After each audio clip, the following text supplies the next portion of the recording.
আমরা যে আমাদের সকলেই আমরা যে আমরা অনেকে তো দাবি করি ডিসেম্বর নির্বাচন হওয়া 25, কেউ দাবি করি রমজান, কেউ দাবি করি অমুক।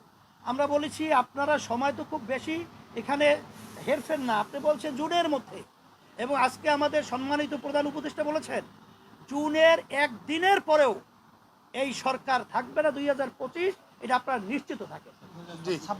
2026 এটা পরিষ্কার সে বলেছে। তাই সেই হিসেবে আমরা এটা আস্থা রাখতে পারি। বিধায় আজকে আলোচনা খুব সুন্দর হয়েছে এবং আমরা সবাই দেশ গড়া ব্যাপারে আরো যে আমাদের যে একটা ভয় ছিল, অন্ধকারের মেঘ ছিল, সেটা আল্লাহর রহমতে অনেকটা কেটে গেছে।